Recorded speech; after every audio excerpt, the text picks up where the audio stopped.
Bismillahirrahmanirrahim. Assalamualaikum warahmatullahi wabarakatuh. Selamat pagi dan assalamualaikum. Puji syukur kehadirat Allah Subhanahu wa taala karena atas rahmat dan taufiknya kita dapat berkumpul pada hari ini dalam kegiatan diseminasi budaya positif oleh Bapak Faris Fuad Fadilah SPD. Salam tak lupa kita haturkan kepada junjungan Nabi besar Muhammad SAW karena berkatnya kita dapat merasakan nikmat iman dan Islam hingga hari ini. Sebelumnya mari kita buka acara pada siang hari ini dengan mengucapkan basmalah. Acara selanjutnya acara inti yang akan langsung dibawakan oleh Bapak Faris Fuad Fadilah.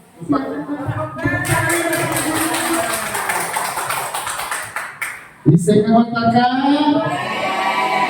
alhamdulillah. Pertama-tama adalah kita memanjatkan puji syukur kepada Allah Subhanahu wa taala yang mana pada pagi hari ini yang akan sedikit kita bisa dapat berkumpul di ruangan yang indah ini sekolah kita cintai yaitu SDN 16 Tepaku.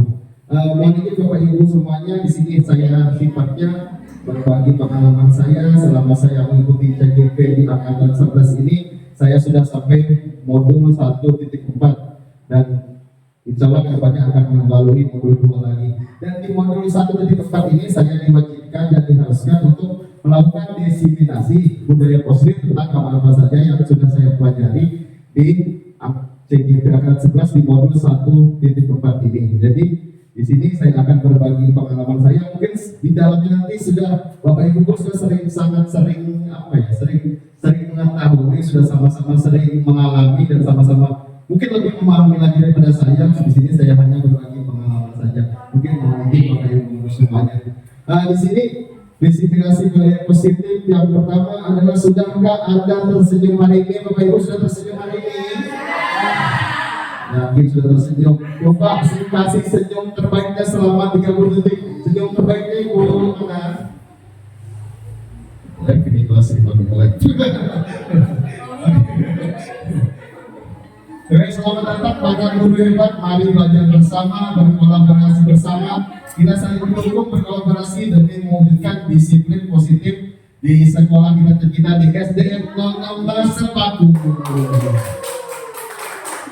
Selamat pagi. Kalau ini ganti, kalau saya bilang selamat pagi, semangat. Kalau selamat siang, makan. Kalau selamat sore, pulang. Ya. Jadi saya kaget gitu, jadi harus konsentrasi. Selamat siang. Jadi tujuan kegiatan hari ini yaitu menyebarkan informasi budaya positif dalam sekolah SD 11 Tepaku sehingga munculnya kesadaran dalam komunitas kita bersama ini untuk menerima dan memanfaatkan informasi sebagai mewujudkan budaya positif di lingkungan sekolah. Dan tujuan yang kedua adalah sebagai bukti aksi nyata penyebaran pemahaman budaya positif dan implementasi dalam program pendidikan guru penggerak dan PNR. Iya, ada yang siapa? Jadi sebelum kita mulai diskusi kita di rumah perannya, kita lakukan dulu kesempatan forum diseminasi pada hari ini. Yang pertama adalah kita saling menghargai pendapat orang lain. Apabila nanti Bu Indri mengungkapkan pendapatnya yang lain, saling menghargai dengan cara apa biasanya bagi kelas? Dengan yang kedua, menjadi pendengar yang baik. Tentunya kalau ada yang curhat, kita dengar-dengarin seperti itu. Yang ketiga, boleh makan dan minum, yang penting dengan yang di depan ibu bapak ibu semua ada snack box, mungkin bisa dicek isinya. Mudah-mudahan ada isinya. Ya, mudah-mudahan ada isinya, alhamdulillah. Berkata-kata yang baik dan positif karena kita melakukan disiplin positif. Jadi alangkah baiknya dalam diskusi kita hari ini kita melakukan hal-hal yang baik dan berkata-kata yang positif. Mematikan ada dari HP, ya, mematikan ada dari HP. Mungkin HP-nya disilentkan dulu. Coba tahu panggilan apa penting yang bisa diangkat. Dan terakhir adalah mengacungkan tangan untuk meminta izin berbicara. Seperti sama halnya yang kita lakukan di kelas, anak-anak sebelum ingin menjawab pertanyaan dari kita ataupun ingin minta izin berbicara, pastinya kita izinkan dulu untuk mengangkat tangan.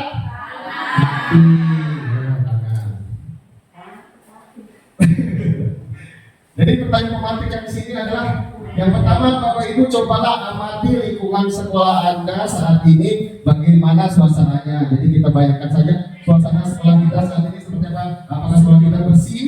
Apakah sekolah kita nyaman? Apakah sekolah kita termasuk sekolah yang ramah anak? Sejuk, bersih, nyaman, tentunya semua kita masuk yang asri. Yang kedua, bagaimana murid-murid saling berinteraksi? Kira-kira seperti apa? Mungkin dari salah satu orang ini, nomor 2 seperti apa?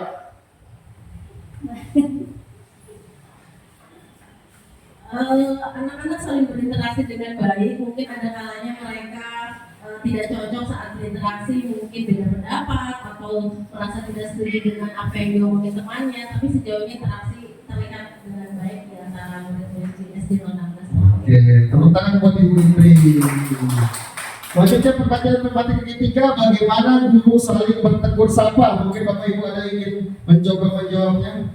Bisa silakan bertegur sapanya. Ini Ibu Hidayah yang sudah bertegur sapa ini. Biar paling saya itu bertegur sapanya ramah sekali dia. Silakan Bu Bisa. Baik Bapak Ustaz, bila ditanya bagaimana guru saling bertegur sapa, tentunya dengan lempar senyum Pak, seperti pertanyaan pertama. Senyum gimana? Ini senyum. Ini senyum. Oh salah. Untuk SD 16 sendiri, alhamdulillah ya, kekeluargaan kita sangat solid. Jadi untuk tegur sapa, tentunya tiap hari untuk sebagai konsisten juga sih Pak. Yes. Yes. Oke, mungkin pertanyaan ke selanjutnya, bagaimana guru menyapa murid? Saya pengen dengar senior kita sini, ada Ibu Enda Mutari, boleh dong pegang suaranya. Tapi jangan ngikutin ya, Bu. Langsung aja. Terima kasih waktu yang diberikan kepada saya, Pak Fuad. Mengenai guru yang murid itu, kita biasanya kalau saya selamat pagi, assalamualaikum, dengan apa? Dengan senyum kita kepada anak-anak dan menegur kepada anak-anak dengan baik, insya Allah anak sudah baik sama kita. Demikian dari mereka. Luar biasa senior kita. Yang tujuh. Selanjutnya yang kelima, bagaimana guru menyelesaikan suatu masalah atau konflik antar murid? Nah ini, Bu Linda ini. Mungkin Bu Linda, tolong kata-katanya dulu. Pertanyaan kelima, Bu Linda, bagaimana guru menyelesaikan suatu permasalahan atau konflik antar murid? Dari pengalaman Bu Linda sendiri seperti apa, Bu Linda? Cewek.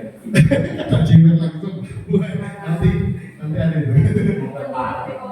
Pengalaman saya ketika ada suatu permasalahan, saya panggil kedua belah pihak, lalu saya dudukkan, saya tanyakan apa permasalahan yang sedang terjadi, dan saya cari salah satunya bagaimana cara menyelesaikannya. Oke, luar biasa jawabannya itu kita semua. Kita terus capek. Selamat sore. Sore ada musik kayaknya. Lain mau makan.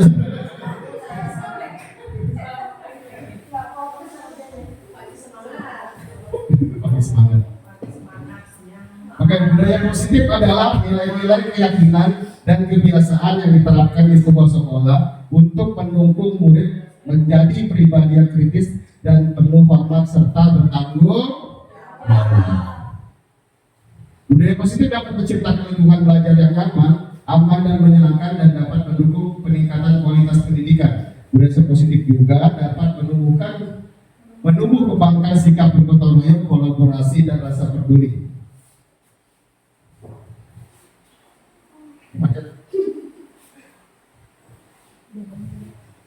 Jadi konsep utama modul budaya positif adalah yang pertama ada disiplin positif, yang kedua motivasi perilaku manusia, yang ketiga keyakinan kelas atau sekolah, selanjutnya kebutuhan dasar manusia, posisi kontrol restitusi dan segitiga restitusi.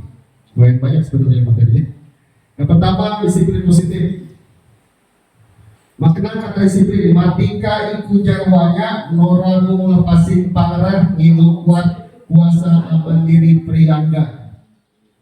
Merdeka itu artinya tidak hanya terlepas dari pemerintah, akan tetapi juga cakap buat pemerintah diri sendiri. Ki Hajar Dewantara. Nah itu ya saya sudah membaca. Nanti langsung lagi kita baca.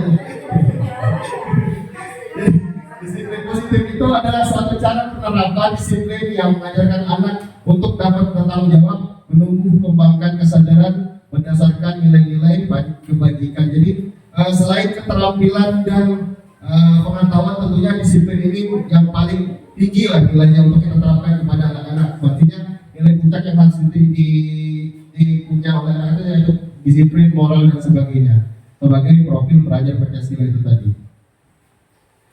Disiplin positif lebih mengarah ke disiplin diri yang dapat mengontrol dirinya sendiri atas segala tindakan yang dilakukannya.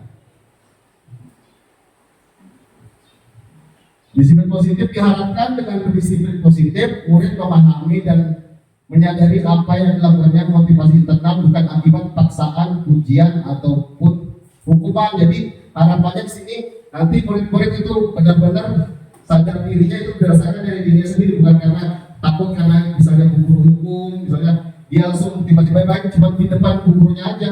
Jadi harapannya di belakang gurunya pun walaupun tanpa awasan, walaupun di luar lingkungan sekolah, tetap disiplin positif tertanam pada diri murid tersebut. Selanjutnya motivasi perilaku manusia. Yang pertama untuk menghindar ketidaknyamanan atau hukuman. Salah satunya tadi yang saya bilang, anak-anak kadang melakukan disiplin positif hanya dalam pengawasan guru atau pengawasan orang tua. Yang pertama motivasi dia melakukan disiplin yaitu untuk menghindari ketidaknyamanan atau hukuman, karena alasannya disiplin karena takut dihukum, takut dijewer, takut di apalah oleh orang lain, orang tua maupun lingkungan sekolah. Alasan dia disiplin yang kedua yaitu untuk mendapatkan imbalan atau penghargaan dari orang lain. Misalnya kita pagi-pagi nih sering sekali kalau sudah gurunya datang tiba-tiba nyapu kalau guru kelasnya. Kalau guru kelas lain sampai guru pusat mulutnya nggak mau nyapu. Itu mungkin pengalaman pribadi kita semua ya, biasanya seperti itu.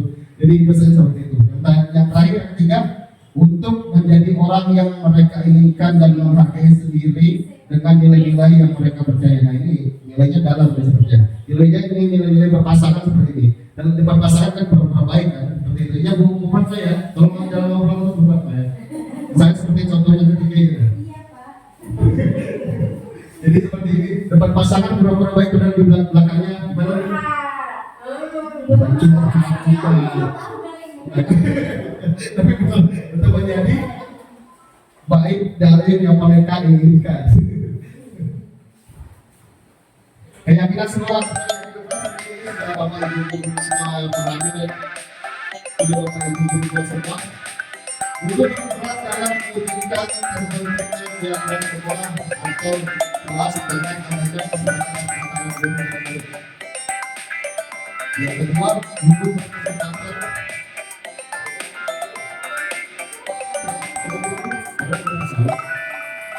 tapi itu juga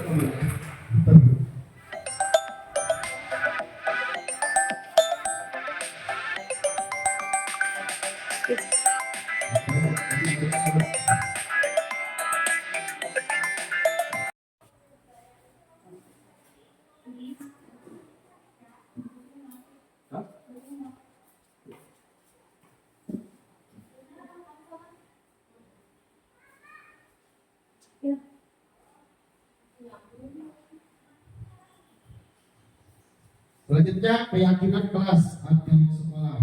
Guru di sini berperan dalam mewujudkan terbentuknya keyakinan sekolah atau kelas dengan adanya kesepakatan antara murid dan guru. Biasanya keyakinan atau kesepakatan sekolah ini dibuat di kapan Bapak Ibu? Di awal tahun pembelajaran ya. Jadi ketika baru masuk murid baru naik ke kelas, jadi keyakinan kelas dengan kesepakatan ini dibuat oleh Bapak Ibu guru semua. Dan selanjutnya adalah kebutuhan dasar manusia. Ketika seorang murid membuat suatu perbuatan yang bertentangan dengan nilai-nilai kebajikan atau peraturan, hal ini sebenarnya dikarenakan mereka gagal memenuhi kebutuhan dasar mereka. Di sini ada 5 kebutuhan dasar manusia. Yang pertama bertahan hidup, yang kedua kasih sayang dan rasa diterima, yang ketiga penguasaan, keempat kebebasan, dan 5 kesenangan. Mari kita studi kasus di sini dibaca Bapak Ibu semua. Nanti saya boleh kita tanyakan dan kita diskusikan masing-masing. Yang pertama, Ibu Tita, guru sedang bingung menghadapi ulah salah satu muridnya yang bernama Tommy. Beberapa anak telah mengeluhkan Tommy yang seringkali meminta bekal makan siang mereka dengan paksa. Jika Anda menghadapi hal seperti ibu kita, apa yang Anda lakukan? Menurut Anda, kira-kira apa alasan Tommy melakukan tersebut? Yang belum siapa ya? Bidana, iya Bidana. Itu sesuai kasus di kelas itu, Mbak. kasus di kelas. Minta bekal ya. Ya, benar-benar ulang. Assalamualaikum warahmatullahi wabarakatuh. Waalaikumsalam.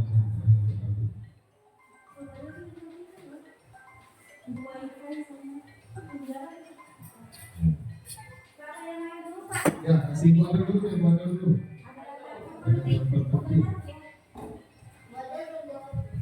Ya.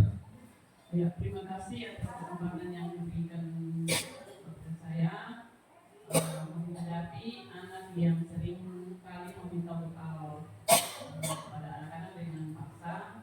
Kita harus memberikan pemahaman kepada anak bahwa kalau bisa bawa bekal masing-masing dari rumah. Kemudian juga kita tanya bahwa kenapa kamu tidak bawa bekal? Apakah karena tidak ada yang menyiapkan di rumah atau memang dia yang malas membawa bekal? Dan mungkin kepada anak yang punya bekal kita kasih pengertian bahwa kalau ada bekal bisa kita berbagi, tetapi jangan setiap hari.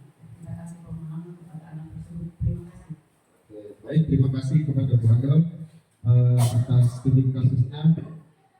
Alasan yang pertama, betul kata Bu Adel, alasan pertama mungkin karena dia lapar dan orang tuanya tidak membawakan bekal makan siang, maka kebutuhan dasar yang sedang dipenuhi oleh Tommy adalah bertahan hidup. Jadi dia alasannya bertahan hidup, makanya melakukan hal-hal tersebut tadi.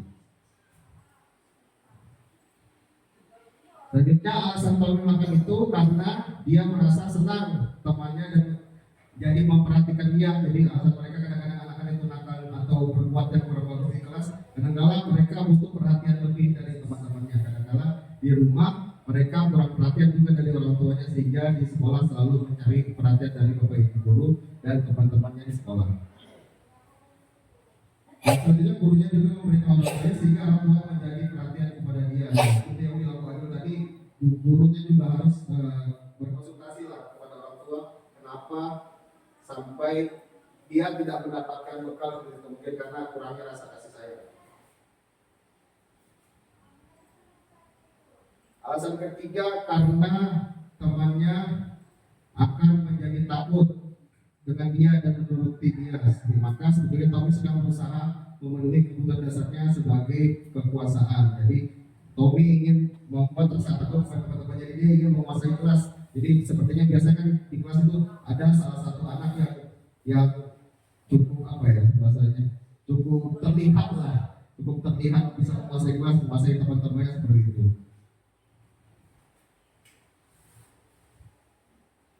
Alasan Tommy selanjutnya mungkin karena dia merasa bosan dengan bekal yang dibawa oleh orang tuanya, karena ibunya selalu membawakan bekal yang sama. Oleh karena itu dia ingin mencoba makanan teman-temannya yang beraneka ragam. Maka Tommy berusaha memenuhi kebutuhan dasarnya, yaitu kebebasan. Selanjutnya posisi kontrol restitusi.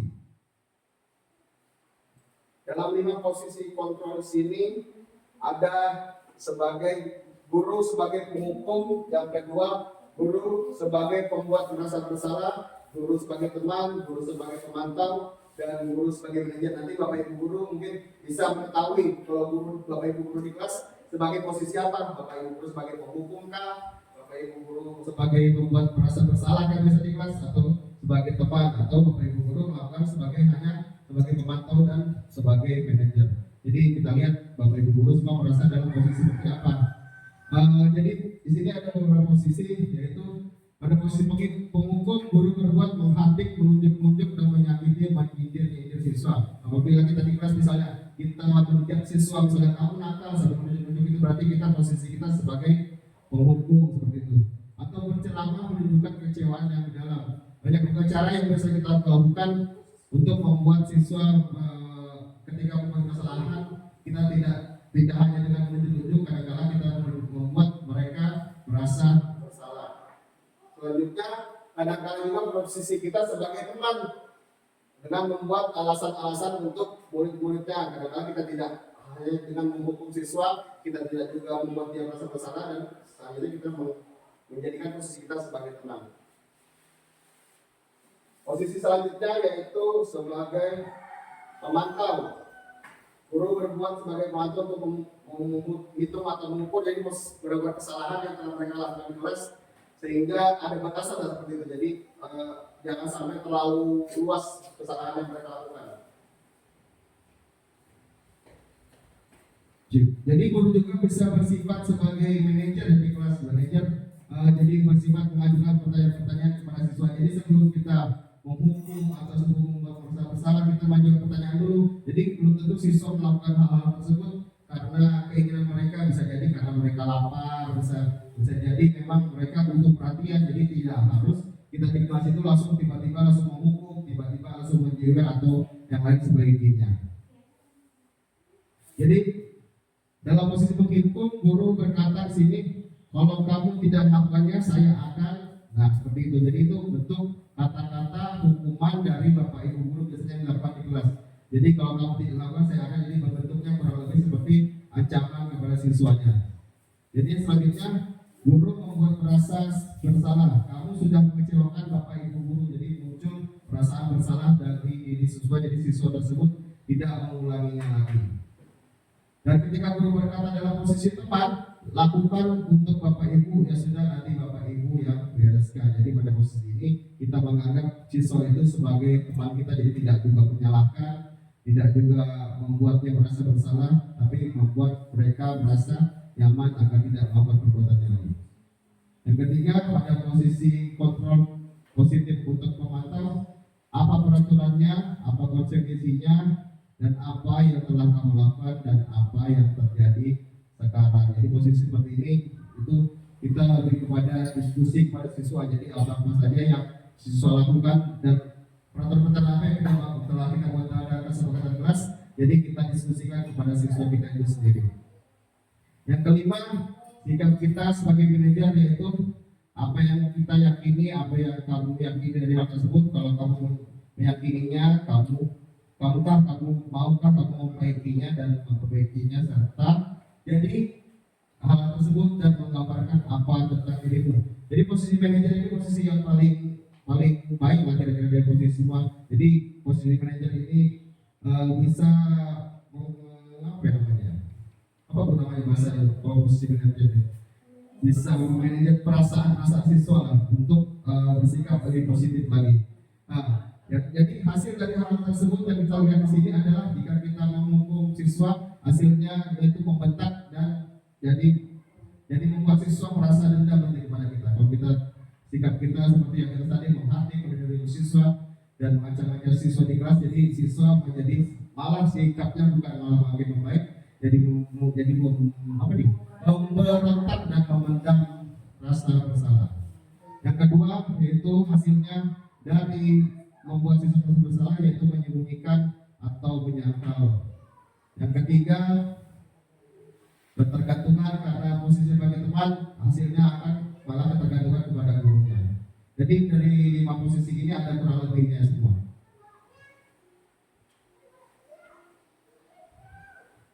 Posisi kontrol diskusi di antara kelima posisi kontrol tersebut sebaiknya guru menggunakan posisi kontrol sebagai manajer.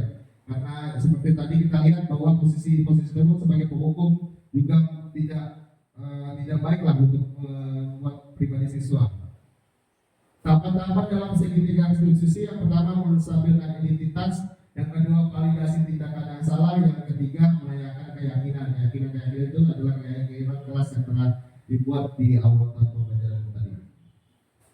Selanjutnya, menstabilkan identitas itu yaitu berbuat salah itu hal yang manusiawi. Jadi sepertinya jika anak-anak di kelas kita melakukan hal-hal yang kurang baik, yang pertama kita lakukan bukan langsung kita memarahinya, bukan langsung kita menunjuk-nunjuknya. Yang pertama kita harus menstabilkan identitas itu sendiri, yaitu membuat salah itu adalah hal yang manusiawi. Jadi kita katakan kamu misalnya Ade, Pak, salah itu tidak apa-apa, salah itu hal yang manusiawi. Jadi kita tidak boleh emosinya, bukan hanya kita langsung ketika dia sedang lagi marah-marah, kita kalau marah juga betul, kita malah marahin dia, jadi itu malah jadi mental jadi. Jadi yang pertama kita pegang identitas, yang kedua kata-katanya ya tidak ada manusia yang sempurna. Dan selanjutnya kita pasti bisa menyelesaikan masalah ini. Jadi kata-kata sini kata-kata yang dapat meredamkan emosi atau menstabilkan emosi.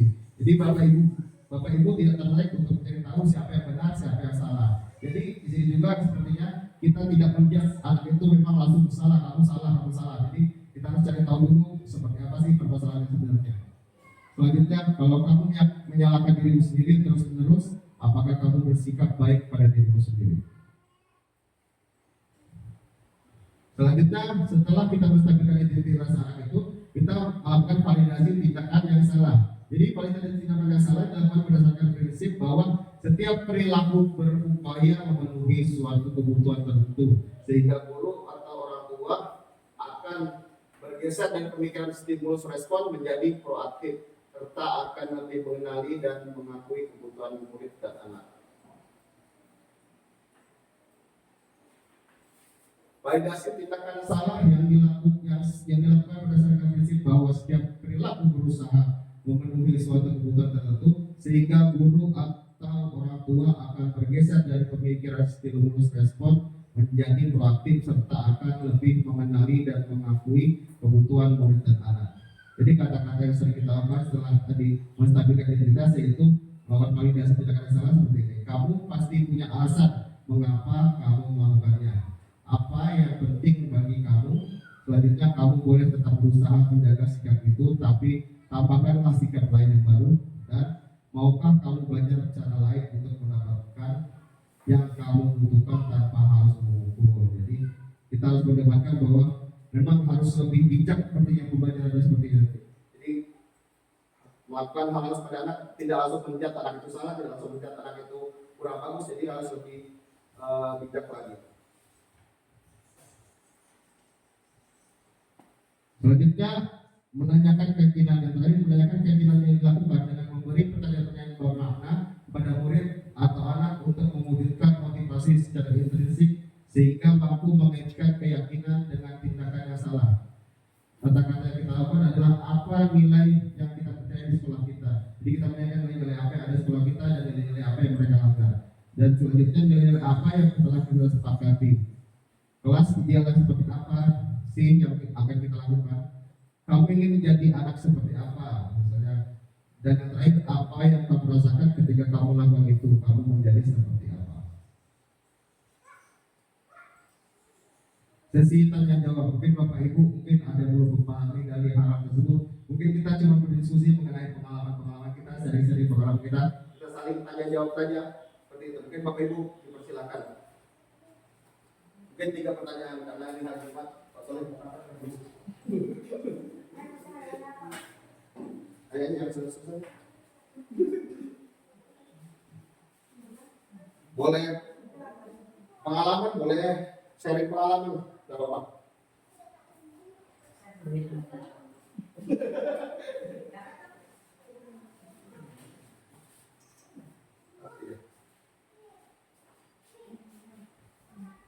Cik. Sesi tanya jawab, mungkin saya dari personal ingin menanyakan itu tadi yang hasil dari untuk anak-anak ketika membuat kesalahan. Saya seperti itu juga karena ketika anak langsung dicap salah itu nanti malah gimana, kita kan mukanya itu kayak gimana gitu. Jadi kita harus kasih solusi yang baik. Cuma ya nggak apa-apa, nanti jangan bilang lagi ya. Nah, ini saya seperti itu. Terus yang kedua, nanti ketika pembelajaran berlangsung tidak dilakukan lagi seperti itu. Jadi supaya anak-anak tidak melihat kita, wajah kita tidak lihat jengkel di luar gitu. Saya seperti itu. Memang kita sebagai guru kadang-kadang lihat karakter anak-anak sih. Anak-anak kan berbeda-beda ya. Jadi ada yang kita tegur, bisa terima, oh iya Bu, maaf saya salah gitu. Ada juga yang anak apa Bu ini sudah nulis sudah selesai, kadang seperti itu. Jadi memang pengalaman di kelas itu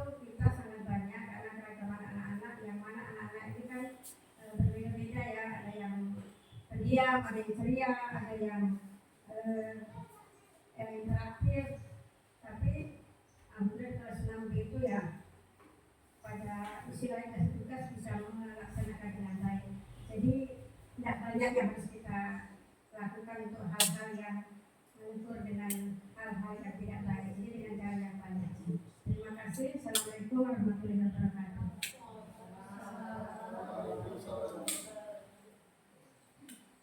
Waalaikumsalam warahmatullahi wabarakatuh. Mungkin pengalaman bintang itu pengalaman kita semua ya. Jadi di kelas itu setiap kelas mungkin bermacam-macam sifat karakteristik siswa. Ada yang siswa yang senang belajar, ada yang siswa yang senang bergerak. Jadi memang kita melakukan pembelajaran yang bersifat berpihak pada murid untuk tahun sekarang ini ya. Jadi memang fokus kita belajar itu belajar dan berorganisasi berpihak pada murid seperti itu. Mungkin Ibu Des, silakan tambahannya. Boleh tanya? Jangan.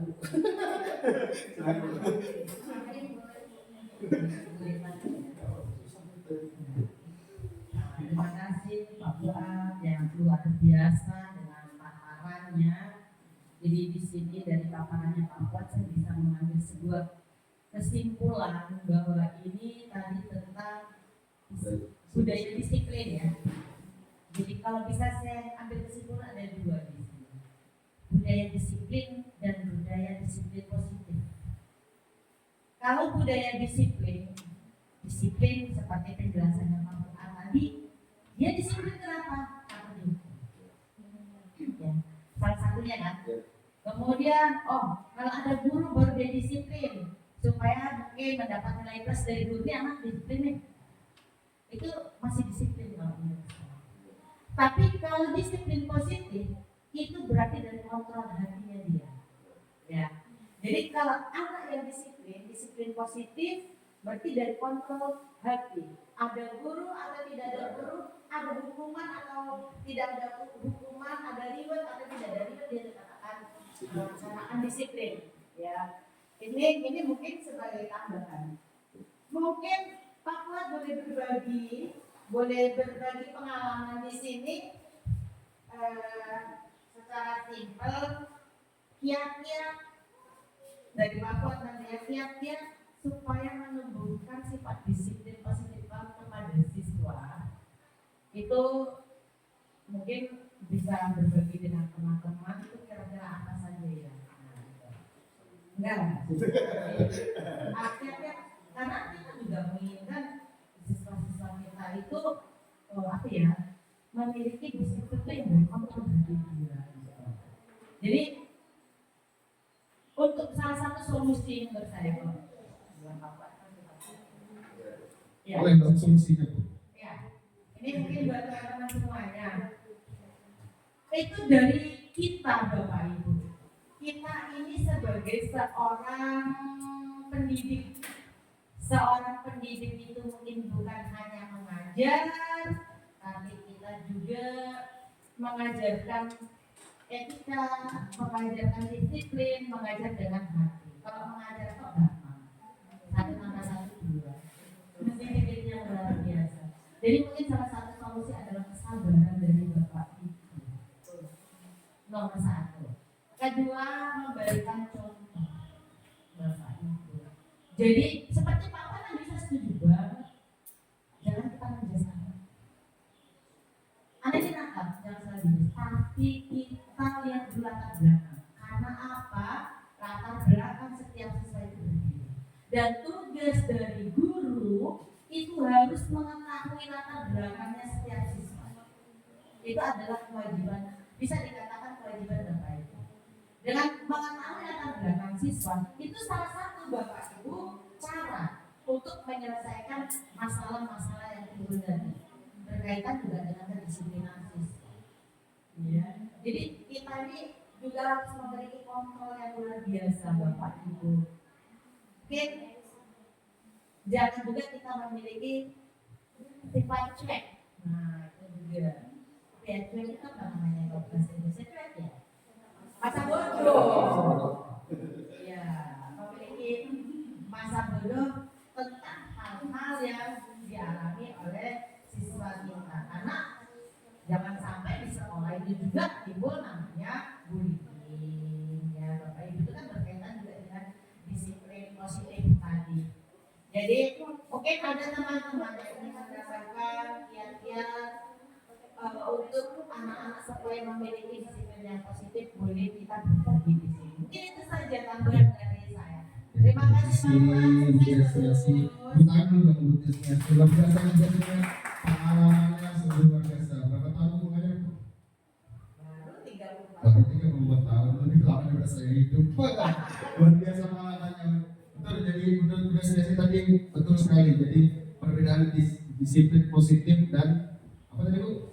Disiplin dan disiplin positif. Jadi disiplin itu masih siswa masih membutuhkan pengakuan Bu ya, pengakuan, reward dan lain sebagainya. Jadi sedangkan disiplin positif adalah disiplin yang timbul dari dalam diri sendiri. Jadi kita tidak bisa juga kita mengharapkan siswa untuk tepat waktu kalau tidak kita dari diri kita sendiri yang memberi contoh kepada siswa itu sendiri. Kita bisa menuntut siswa untuk rajin bersih, rajin nyapu, rajin apa, sedangkan kita sendiri juga tidak melakukan hal tersebut. Jadi untuk mendisiplinkan siswa mungkin lebih dari ke diri kita sendiri memberikan contoh. Jadi siswa itu kadang juga malas kalau misalnya kita cuma nyapu, sedangkan kita cuma begini aja kan bikin sampai nyapu kita sering ngeluh ya.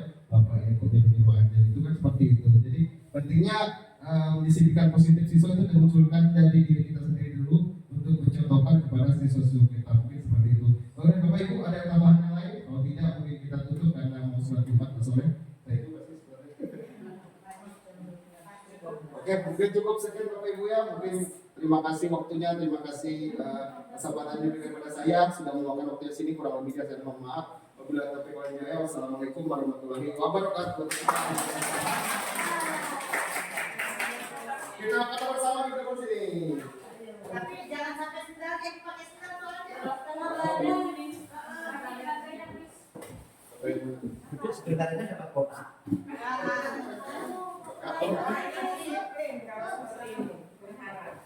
Sebetulnya disiplin dan disiplin positif itu dari paparannya Papua kita bisa ambil sebuah kesimpulan.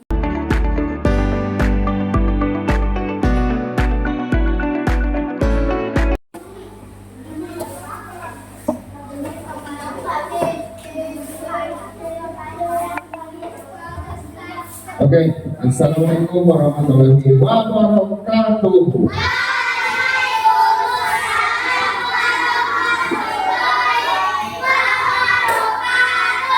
Apa kabar semuanya? Semuanya sehat? Sehat. Tepuk semangat.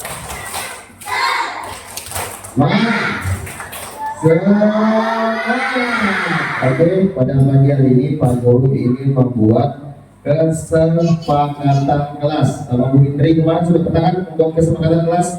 Sudah belum? Nah, sekarang kita ingin mencoba lagi membuat kesepakatan kelas bersama Pak Guru. Yang pertama, sebelum membuat kesepakatan kelas kita akan menonton video berikut ini. Nanti Pak Guru tanya satu-satu tentang video ini, apa cerita tentang video ini. Nanti Pak Guru tanya satu-satu, semua bisa dijawab ya. Perhatikan videonya berikut ini. Jadi guru agar bisa membantu anak Indonesia mendapatkan pendidikan yang layak. Sayangnya, Video ini perhatikan ya. Jangankan jadi guru, saat itu kakak tidak bisa melanjutkan pendidikan SMA karena masalah ekonomi keluarga. Jadi kakak berangkat sendiri ke Jakarta untuk bekerja agar bisa melanjutkan sekolah.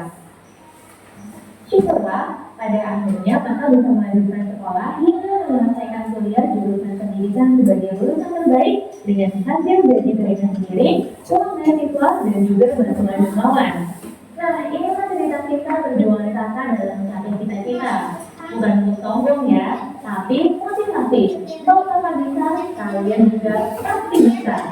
Nah, di video ini kakak ingin berbagi saran supaya kamu sendiri bisa mencapai cita-citamu. Tapi sebelum itu tadi ditanya, apa sih cita-citamu? Mungkin ada yang langsung bisa jawab. Biasanya karena menjual bidang tertentu. Misalnya mau jadi penyanyi karena jago nyanyi, atau mau jadi pesepak bola karena jagonya main bola. Tapi mungkin banyak yang sebenarnya tidak tahu, karena tidak tahu karena suka berubah pikiran. Lihat dokter membantu masyarakat, kita ingin menjadi dokter. Lihat politik menjadi berani, kita ingin menjadi politik. Terus lihat youtuber terkenal, kita ingin menjadi youtuber. Hehehe. Tapi tahu kenapa? ganti-ganti pikiran wajar saja, karena usiamu masih muda, masih ada waktu untuk belajar mengenali diri sendiri. Misalnya, kakak tahu kalau kakak merasa kuat dan senang kalau bisa membantu orang lain mengerti sesuatu. Jadi, kakak tahu kalau cita-cita kakak adalah jadi guru yang mengajar di kelas dan membantu murid-muridnya mengerti ilmu pelajaran. Yang terpenting adalah harus berusaha mencari tahu apa kelebihan dan kekurangan kita sendiri. Ibarat hubungan, kelebihan ini akan menjadi akar bagi kita untuk berjuang dalam meraih cita-cita. Supaya bisa tahu cita-cita kita juga bisa lihat kegiatan apa yang paling kita sukai. Mungkin ada yang suka masak, menggambar, mengolah alat-alat, dan masih banyak kegiatan lainnya. Coba deh, tekuni dan fokus di kegiatan tersebut. Maka akan menjadi pekerjaan atau cita-cita kita tentunya. Kalau yang suka masak, bisa jadi koki. Kalau yang suka gambar, bisa jadi desainer. Yang suka mengambil peralatan, bisa jadi mekanik. Tapi ingat, untuk mencapai cita-cita tidak kemudian memberikan tangan. Kita harus usaha, belajar, dan pastinya siap menghadapi tantangan yang muncul. Kira-kira apa saja tantangan yang mungkin dihadapi? Bisa jadi keterbatasan biaya untuk sekolah, cita-cita kita tidak disetujui oleh orang tua, atau masih banyak lainnya. Tapi jangan menyerah. Seperti pengalaman kakak sendiri, kakak merasa harus meneruskan belajar menjadi pekerja. Kakak tidak bermalu, tapi terus berusaha yang terbaik untuk melaksanakan semuanya, baik belajar maupun bekerja. Alhasil kakak tidak jadi putus sekolah, tapi malah bisa lulus kuliah dengan prestasi yang memuaskan. Jadi selama kita memiliki keteguhan dan memahami kelebihan dan kekurangan diri kita, pasti bisa mengatasi tantangan tersebut. Yang pertama, jaga kesehatan. Untuk mengatasi tantangan, yang pertama kita harus menjaga kesehatan. Kalau sehat, kita bisa melakukan berbagai kegiatan dan lebih bersemangat untuk meraih cita-cita. Yang kedua, cari informasi. Jika tantangannya karena keterbatasan ekonomi, teman kece bisa mencari informasi kepada siapa saja yang bisa membantu teman kece. Misalnya, mencari beasiswa untuk sekolah atau ikut pelatihan. Ketiga, minta dukungan. Nah, kalau kita bisa disetujui orang tua, coba dengarkan dulu ya apa harapan orang tua. Kalian juga dengan santun kenapa tidak ingin mencari cita-cita kita. Lalu ditunjukkan untuk mendapatkan jalan terbaiknya. Karena semua orang tua dan orang-orang di lingkungan kita akan memberikan semangat dalam mencapai tujuan. Jika kita sudah berusaha, jangan lupa untuk berdoa agar apa yang kita cita-citakan dimudahkan oleh Tuhan. Agar kebahagiaan yang menentukan saat kita berhasil melewati semua tantangan dan mencapai cita-cita. Kalau kita sendiri sudah terpikir belum cita-citanya apa? Yuk share di kolom komentar apa cita-citanya dan kalau belum apa sih yang kamu sukai? Oke. Jadi dia menceritakan tentang apa tadi? Tentang cita-cita. Siapa yang di sini yang sudah punya cita-cita angkat tangan? Oke, semuanya sudah punya cita-cita. Cita-cita apa? Cita-cita itu tujuan yang akan kita capai ke depannya. Ada yang mau jadi apa? Ayo. Polisi. Jadi wakil jadi Pak Polisi. Yang jadi Pak Polisi apa terang? Siapa aja menjadi Pak Polisi? Banyak. Yang jadi tentara. Wih, banyak juga yang jadi pengusaha.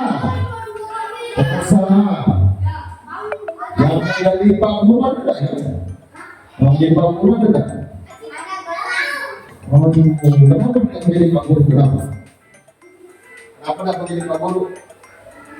Karena tidak apa-apa bilang. Jadi untuk mewujudkan cita-cita dari kita berdoa aja, butuh kerja keras, butuh dukungan, butuh apa?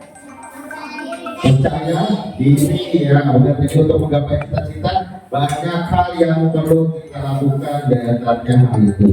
Nah, untuk di kelas kita ingin menciptakan kelas yang seperti apa untuk supaya proses belajar kita menjadi nyaman. Kelasnya mau seperti apa? Kelasnya harus bersih. Kita akan mewujudkan kesepakatan kelas dulu ya. Jadi nanti Pak Guru bagi kertas satu-satu, Pak Guru kasih kertas satu-satu. Nanti kita akan mewujudkan kesepakatan kelas kita ya. Jadi misalnya tidak boleh mencontek atau tidak boleh membuang sampah sembarangan. Jadi kalian sebut aja satu orang satu, pengen kelasnya apa, misalnya nggak boleh keluar kelas sembarangan, gitu ya, nggak boleh minum dalam kelas, atau nggak boleh keluar tanpa izin, tidak boleh, pokoknya hal seperti ini. Satu siapkan rumahnya semua, kita kita sebelum. Terus nanti yang sudah nulis, tempel kertasnya di depan ya, di biru gitu ya.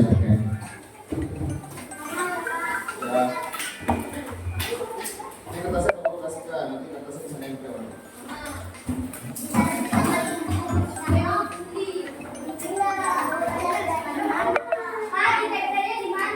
Tempelnya di biru itu ya. Nanti Pak Guru kasih satu, nanti kamu tempel di biru itu, nanti tulisnya sebelah sini, oh ini sebelah sini ada lagi nanti.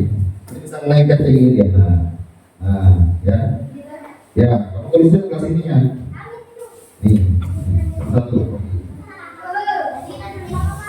Ya, tulis nama, baru apa peraturan kelas yang mau kamu ambil di kelas, kesepakatannya mau apa aja, misalnya nggak boleh buang sampah, nggak boleh makan di kelas, atau yang lain-lainnya. Oke. Satu dikasih nama, baru tulis pegangannya apa ya. Nah, baru ya, boleh kasih nama. Ya, boleh. Misalnya apa aja boleh. Satu berubah nih. Ini tulisnya seperti ini, soalnya sudah dalamnya. Kalau sudah selesai tulis, ditempel di depan masing-masing. Pasti nama, sama, tulis mau apa ya. Jadi, misalnya, nah, satu aja, orang satu aja. Ya, nama, baru mau ngasih pertanyaan apa? Misalnya tidak membuang sampah di kelas, atau tidak makan di kelas, atau tidak tidur di kelas, atau tidak mengganggu teman, boleh juga. Tidak mengolok-olok orang tua, boleh juga. Tidak ribut, tidak bisa. Macam-macam. Satu-satu aja dulu, soalnya masih kecil. Satu aja nanti mengajak yang lem, yang bagian lem yang ditulis ke depannya aja. Yang ada lemnya nanti mau ditempel ke tulis. Oke, mulai dari sekarang silakan ditulis. Bisa apa saja bisa. Di kelas tidak boleh apa saja boleh. Tidak boleh tidur boleh. Ya, terus nama dulu baru kesepakatannya apa ya? Masih muat ya, silakan. Satu kata tidak boleh apa, misalnya di kelas tidak boleh tidur, tidak boleh mandi di kelas, tidak boleh buang air kecil, tidak boleh ngumpul di kelas boleh. Ya, nanti kasih nama di situ misalnya apa. Oke, silakan. Sudah tempel, oke, sudah namanya sudah. Silakan nempel di depan, sudah. Tidak usah perebutan satu-satu saja, yang rapi. Cari yang mana yang dulu, yang atas boleh. Satu-satu sana. Di atas boleh, di atasnya dua. Di atas boleh.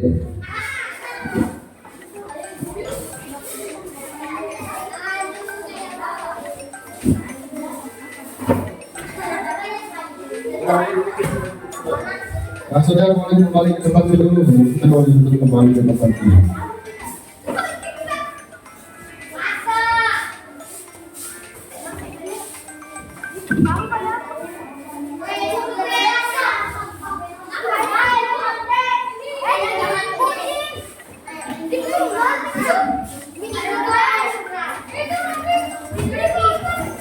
Oke, sudah semua ada tulis ya, itu dulu.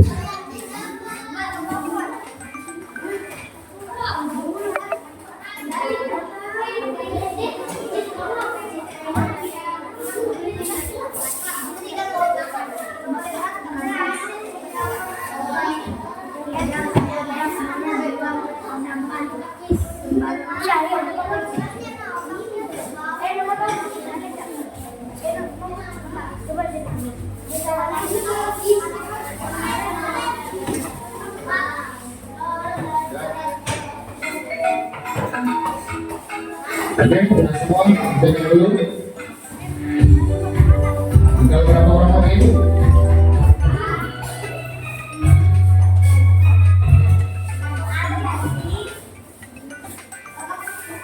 Masih ada? Belum?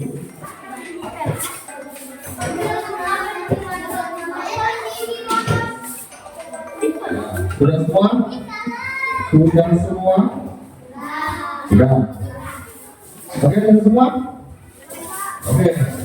Sekarang Pak Guru akan membacakan kesepakatan apa aja yang akan kalian buat. Sebelum membaca, mau senang panjang pendek dulu? Mau?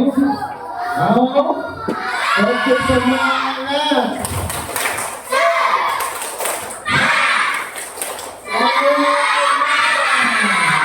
Oke, semua berdiri. Ayo, siap. Kita goyang bersama.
Sekarang kita akan membaca tulisan kalian semua tadi apa aja. Oke?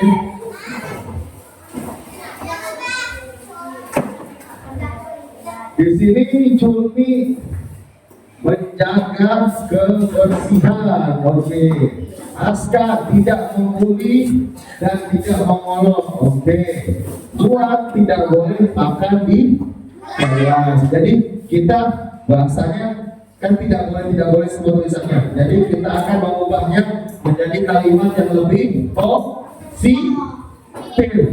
Kalimat positif itu apa? Kalimat yang lebih bagus ya. Jadi kalimatnya lebih bagus bahasanya. Jadi kita akan merubahnya ke kalimat positif. Positif. Jadi kalau kalimat positif tidak menghubungi teman berarti apa? Saling menyayangi dan saling menghargai. Oke, satu, saling menghargai. Dua, siapa ini? Alfred, tidak boleh tidur di kelas berarti apa? Kira-kira apa yang tidak boleh tidur di kelas berarti? Bahasa positifnya apa tidak boleh tidur di kelas? Jadi saling apa? Saling menghargai. Disiplin. Jadi disiplin di kelas.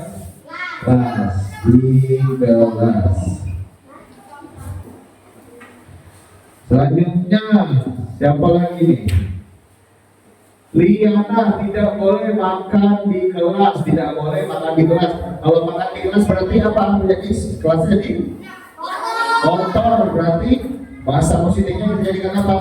Menjaga kebersihan kelas. Jadi Kalimat positifnya jadi menjaga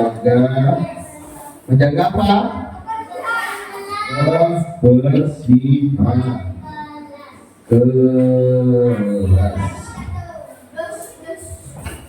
Selanjutnya jual, tidak boleh makan di kelas, sama ya bagi menjaga kebersihan kelas. Terus sebelum bangkit tidak boleh bermusuhan, berarti saling menghargai. Tidak boleh makan di kelas, berarti tidak saling salah menjaga kebersihan kelas. Apalagi ya, tidak boleh ribut, berarti apa? Saling menghargai. Ya itu masuk juga situ. Tidak boleh makan, berarti masih apa? Tidak boleh makan ya Pak? Ya, menjaga kebersihan kelas. Dan tidak boleh menyontek di kelas apa? Tidak boleh menyontek di kelas apa? Disiplin. Ya, disiplin di kelas. Gak boleh berantem, sama saling menghargai dan menghormati tadi. Tidak boleh tidur, berarti sama juga. Oke. Tidak boleh makan di kelas, sama masih menjaga. Tidak boleh makan di kelas tadi Pak? Menjaga kebersihan kelas. Baru apa nih? Nelo polo tuo. Itu apa? Grade. Ini apa nih? Nelo polo tuo. Grade. Apa artinya? Artinya apa? Oh, bisa ginjal. Oke. Ramadan tidak boleh buang sampah, berarti menjaga kebersihan kelas. Oke, jadi kita simpulkan tadi ada keempat saling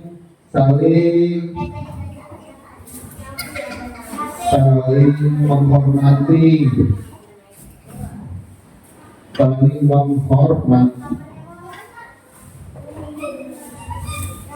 Oke. Jadi kesepakatan kelasnya sudah kita buat. Jadi di sini sudah kita ruang kalimat positif. Jadi yang pertama apa? Saling menghargai dan menyayangi. Yang kedua, disiplin di dalam kelas. Yang ketiga, menjaga kebersihan kelas. Yang keempat, saling menghargai, menghormati pendapat orang lain. Nah, pokoknya dari kelas. Oke.